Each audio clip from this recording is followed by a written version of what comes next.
And I will first welcome all the speakers of the opening session. Take their places here up. Or no, they won't. Okay, I'm easy. Ladies and gentlemen,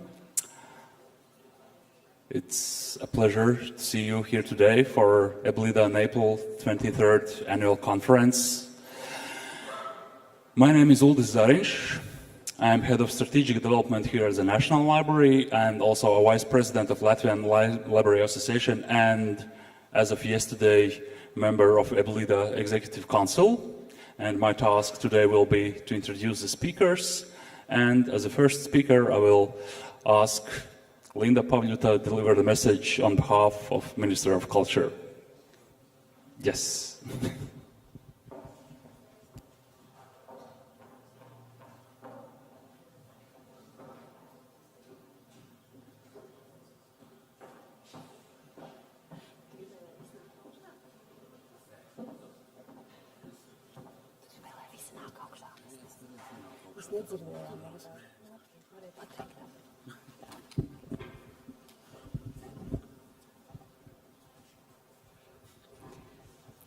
Ladies and gentlemen, I'm honored to be here to present today and bring you the message of the Minister for Culture, Ms. Dace Melbārde, who unfortunately couldn't be here today. It is very significant and deeply symbolic that the main venue for the Latvian presidency of the Council of the European Union is here in our new National Library, our Castle of Light. This library is more than a building essential for safeguarding our cultural heritage and nurturing new ideas. It is also a symbol of knowledge. It naturally combines our tangible and intangible heritage, wisdom accumulated over the history of our nation, and our aspirations for the future. This clearly is demonstrated by the outstanding architecture of this building, inspired by the metaphors of our literature, legends and songs. Let me explain, or perhaps for some of you remind, the idea of Castle of Light has a very particular meaning in Latvia. The first intention was to relate the library to the glass mountain, a metaphor deeply rooted in the awareness of Latvian by our great poet Rainis, whose 115th anniversary we celebrate this year. But gradually, the message of the new library evolved to become the Castle of Light, one of the most powerful cultural symbols of our nation's striving for freedom and independence, embodied by poet Auseklis and composer Wilkes in late 19th century. Their song, telling the story of the castle, contained hidden messages about our nation's identity, metaphorically illustrating the nation's burning desire for freedom as a castle of light rising up from the darkness and oblivion. When the project of the new National Library was begun in early 90s, right after Latvia regained its independence, it seemed very symbolic that the library should bear the name of Castle of Light, the symbol of knowledge and freedom that helped us to survive through the different and tough periods of our past. The deep meaning of the wonderful building itself corresponds to the European Union Ministers of Culture agenda: freedom of expression, quality of trustworthiness of the content, safeguarding our cultural values and heritage, and the urging issues on the agenda of the presidency, particularly in light of the recent challenges. To mention some of them: the unspeakable act of terror at the offices of Charlie Hebdo, attack against culture and heritage in Syria and Iraq. The EU Ministers for Culture have also emphasized the need to accessible and inclusive culture, which also includes promoting the use of digital means. The EU Work Plan for Culture invites the Minister to take account of the challenges digital technologies have introduced, the way people access culture, the way people create culture, the way people use the means, It is particularly important to promote reading, improve reading skills, as well as to promote media literacy. Ladies and gentlemen, Latvia is proud of its strong network of libraries. Less than 500 years ago, the first public library in Europe was launched here in Riga. Now, with its population of about 2 million, Latvia has an interconnected network of 2,000 libraries, 800 of them being public. Let me illustrate the accessibility of libraries. It takes approximately 20 minutes for every inhabitant to reach library. This extensive network proved to be especially important during the years of economic crisis, when people, especially in distant rural areas, could access services, local services, municipal services in libraries. People are using library services also to search for jobs, to pay their bills, to study driver's license, to connect with their family members abroad. Libraries, especially in regions, have truly become the centers for local communities and are highly valued as such. Digitization of library services and access to one of the fastest internet in the world even strengthens the role of libraries.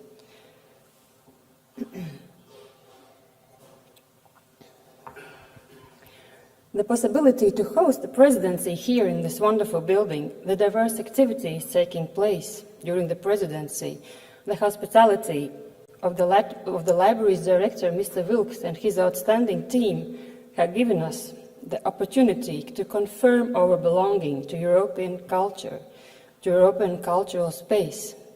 Moreover, we have a lot to share and a lot to offer to strengthen the European cultural space. We can confidently say that libraries serve as a main cornerstone of European culture. The respect for books, the desire for knowledge, and the possibilities provided by the digital and information age are all here. On behalf of the Minister, I wish you a very productive and engaging conference.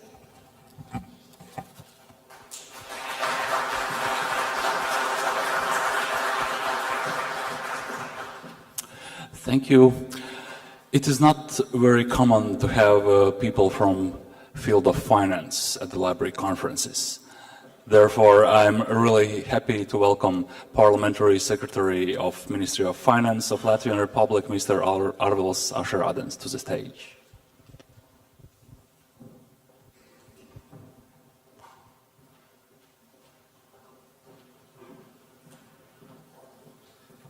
Good morning, ladies and gentlemen. I'm really pleased to be here, and I'm really was surprised where Director of Library has invited me to be here with the opening speech to this ceremony today.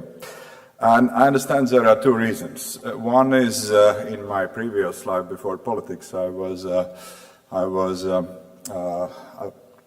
chairing National Library Support Foundation, which played a very important role in having this building here today. And it's important to prove that society play a very important role in such a thing as a library should efficiently functioning in society. And second, of course, Mr. Wilkes, I have a feeling we're planning next week to finalize discussions on final bill of this construction here in Ministry of Finance, and that's probably the reason why I'm here. But to be serious, I'm really have a very, very positive view on whole library movement, and I have to say the library here played a very important role, and in very short period of after construction, that's become a central focal point where all cultural events happening now. And it's not only, let's say, a function of having access to book, it's really a place where people are gathered and have conferences and have a different kind of events, which is very important for all of us. But if it's speaking about library business, it is often quite often is mistakenly perceived that culture in general and libraries in particular is a position of expenditure in state budget.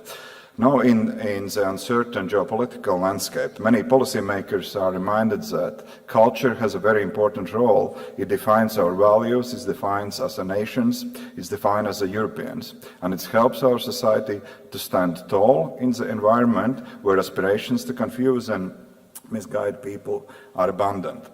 It is impossible to fool a society which is educated, literate, and socially active, and libraries have an important role in creating such societies.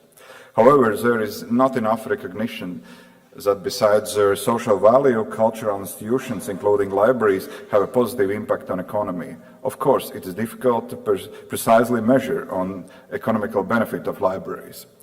A rather successful attempt to do that was done in Latvia a couple of years ago in the framework of IT Network for Libraries, Trešais tēvdēls, Father's Third Son project. And library users were asked how much would they pay for library service, or would they have to pay for similar services if library would not provide such services. The results was quite interesting, and they showed that the direct benefit of library services for society in Latvia was more than 9 million euros. For such a small country as Latvia, that was quite a significant number. And of course, we can add on such thing indirect effects. Of course, those figures are showing only a part of the picture.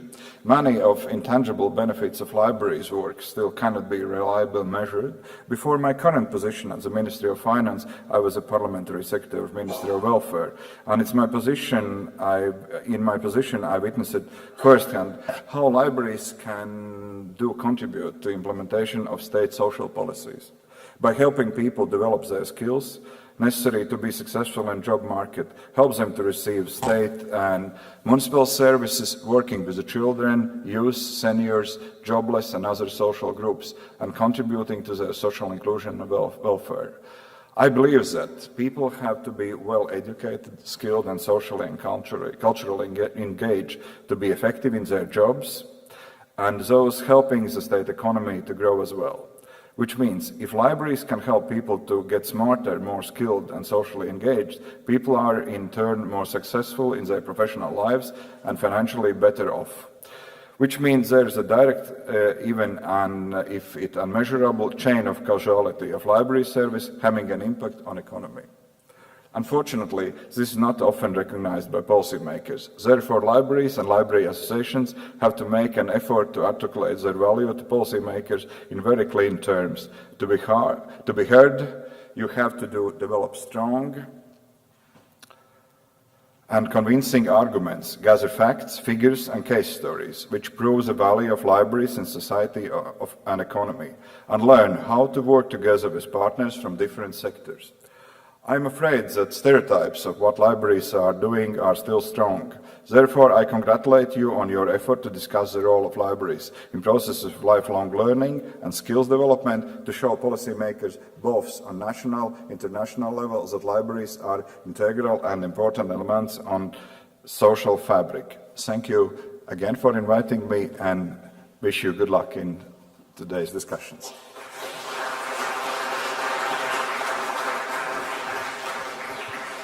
Thank you, and now it's my pleasure to invite to the stage my boss, Director of National Library, Mr. Andris Wilkes.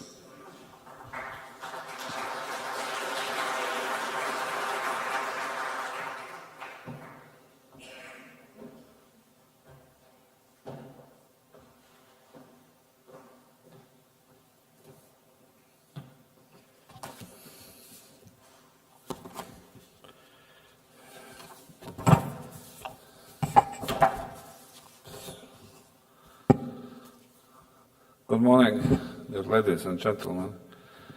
It is my pleasure to welcome all you today to the National Library of Latvia for the EBLIDA-NAPLE annual conference. It is wonderful to see so many librarians from all over Europe here today discussing the role of libraries in modern society. It is great to see such a powerful network working together to achieve common goals. we at the National Library of Latvia strongly believe in the power of networks. We are proud to be part of the EBLIDA network, and we are proud to be a part of the Latvian Library network, which, as the Minister noted in her speech, is very strong and very well regarded to the society.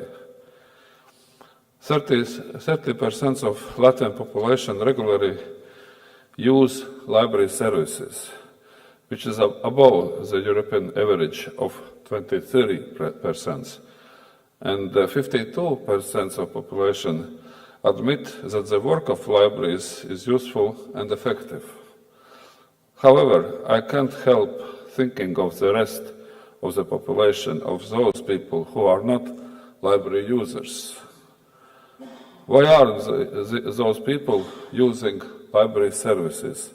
Are we not meeting their needs? How can we improve our services so that they attract the non-users? Of course, libraries are very innovative in creating new services, but it still seems that these services often are targeted at people who already are library users. So, in the end, we are not reaching new audiences, just making existing library users use libraries more and more. Of course, it is not possible and even necessary to make everyone a library user. There will always be people who just do not need libraries. For example, those who are skilled enough to get and use the information they need on their own. But I believe that this is a small minority and that libraries often are not effective enough in reaching people who could benefit from library services. Libraries' mission, in my mind, is to make people live better by making them smarter. In this sense, library is a social service, but it doesn't exist in a vacuum. It is a part of a wider network of social services, education, employment, welfare. Therefore, I suggest that libraries should not think about themselves just in terms of libraries and recognize that they are a part of a wide network and recognize that they are a part of a wide network of social services. And the full potential of libraries can be unleashed only if we start working in a network with other providers of social services, educators, social workers, welfare workers. This network is already working with a lot of people who might be potential library users. It might be possible that a lot of those people either do not recognize the value of being smart and informed, or do not perceive libraries as a place which can help them to get smarter. So, let us work together as a network and encourage other members of the network to lead their clients to libraries and vice versa. One of the most inspiring examples of such symbiotic network can be found here in Riga Central Library. Some years ago, they opened a branch of the library in a shelter for homeless people. But it doesn't just mean that homeless people know how a chance to use the library. The library is part of the process of social rehabilitation for those people. First, people are washed, sobered, and fed. Then they work with a social worker. And then, when people are ready to make the next step, they are shown the way to the library, where they can acquire computer skills, read for education and leisure, take part in cultural activities, and finally look for jobs. They didn't know that library can help them, but the staff of the social home first showed them that they have needs they didn't realize they had before, and then showed them that library can satisfy those needs. Of course, this is only one example, but I believe that a lot of innovative collaborations between different social partners and libraries already exist or are developing all over Europe, and that we can all learn from those inspiring examples. Therefore, I am delighted to see that the question of how libraries can get more involved in processes of skills development and lifelong learning is in the center of attention at this conference. Ladies and gentlemen, I wish you all the success in building new and innovative networks to unleash the true potential of library and make our society better. Thank you very much.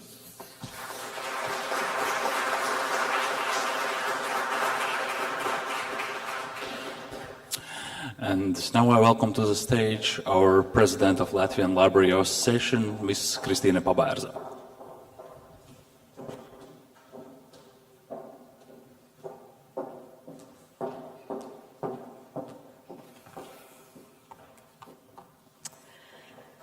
Dear EBLIDA-NAPLE delegates, dear librarians, library advocates and supporters, dear colleagues and friends, building a Europe of readers. This is a topic that brought us all together to this conference where we will discuss the role of our libraries in society, specifically focusing on the role of libraries in lifelong learning and literacy promotion.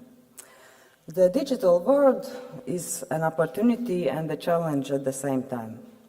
We all live in a literacy-dependent society where such a basic skill as reading is fundamental to access full range of learning opportunities or to take an active participation in our society. Literacy is the key to enabling individuals to participate effectively in society in a variety of roles, be it as a private individual, citizen, or an employee. There is a strong connection between good literacy for all and strong economic growth, which is one of the Europe 2020 strategy goals. As explained by the European Commission, smart growth means strengthening knowledge and innovation as drivers of our future growth. If the smart growth is about knowledge and innovation, literacy skills are prerequisite for achieving that goal. Our world is dominated by the written word, both in print and online. Reading print on paper and reading online share many characteristics, but reading online demands a greater ability to evaluate information critically. As more content becomes digital and people access information in many different ways, ability not only to read, but also to understand and make yourself understood is becoming more important than ever. Libraries in Latvia, as well as all across Europe, are and will serve as the gates to the future by providing lifelong access to resources, knowledge and tools to ensure that our citizens' skills remain relevant to the current economy as it continues to evolve. And this is just one of the ways how libraries contribute to the European strategy of achieving a knowledge-based and highly educated society. For the benefits of individuals, societies, and Europe as a whole, the importance and potential of raising literacy levels cannot be overestimated. Creating a more literate environment will also help to stimulate a culture of reading. And such a virtuous circle will benefit individuals, families, communities, and society as a whole. We need to act now, and therefore I wish this conference to be a resounding success in achieving its goal of highlighting the role our libraries are playing in reading development and showing how our libraries fit in the European digital agenda. I wish you all a fruitful participation and inspiring discussions. Thank you.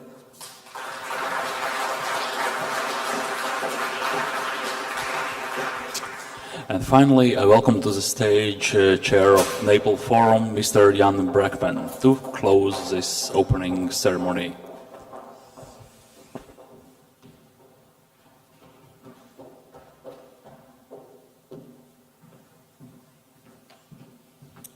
Good morning, dear guests, dear colleagues. Of course, it's my pleasure to finalize this most official part of the conference, I think. And it's my pleasure to, on behalf of Naples, to welcome you in this conference, in this magnificent building in Riga. Congratulations, therefore. The title of our conference today is Building a Europe of Readers. Just to whet your appetite for debate, I would like to give you some interpretations of the words we used, the concept we used in this title of this conference. Building a Europe of Readers. I'd like to talk to you about the readers, building, and Europe. The readers. When public libraries, as we know them today, were founded, they were intended as a form of social engineering. They had to provide access to information, knowledge, culture, as a part of what the Germans said, the Bildung of people, within those social strata of our society that lacked access to education by other means. Throughout their history, the history of public libraries, and I know the history of public libraries is different in the several European countries in this room, but during their history, public libraries have evolved to institutions focusing on reading as an end by itself. Public libraries as a part of the culture and leisure industry. We would call it this way, the leisure industry today. They excel in offering all kinds of services intended on promotion of reading. And this led library managers to give priority to the classical set of figures. How big is my collection? How many loans do we have this year? How many people have we served? Though for the past 2 decades, again depending on the dynamics in our different society, public libraries have been rediscovering the fact that reading is not only what you should do when you are a member of the well-educated middle class, or to be more precise, when you are a white middle-aged woman. In our society, there is again a growing need to promote reading as a means to an end, as a way to develop your skills, to participate in a society you have recently become a member of, as a way to educate yourself in our fast-developing societies. Public libraries are rediscovering the important role they can play in empowering people to better cope with all the challenges in life and all the changes in our world. It is the core business of the Reading and Writing Foundation to explain just this and help libraries to explain themselves. This is why we are very happy that the Reading and Writing Foundation is also a partner of this conference. The building. Public libraries are not only evolving by redefining their goals. As people's expectations from libraries are changing, so is the way libraries work in order to achieve their goals. And the impact of the digital media in this is huge.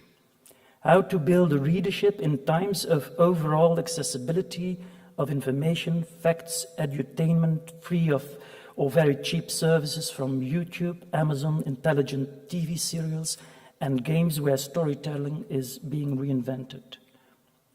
What is at stake, and I'm borrowing here from several authors and thinkers, what is at stake is how libraries can change from a service and a product-oriented organization to an organization that functions as a platform for the local community, where professionals provide content and tools which enable the users and the community to build or modulate the services themselves, to empower people.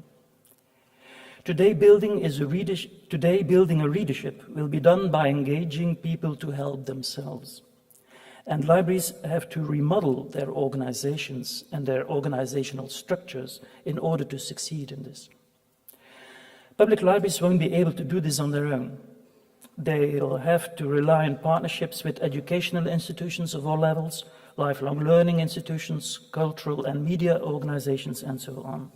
And this is also why Naples believes in engaging in partnerships, of course with EBLIDA and the Reading and Writing Foundation. And we are happy to say that in Riga here we are partnering with the European Association for the Education of Adults and the European Commission. Which brings me to Europe, the Europe in our title of our conference.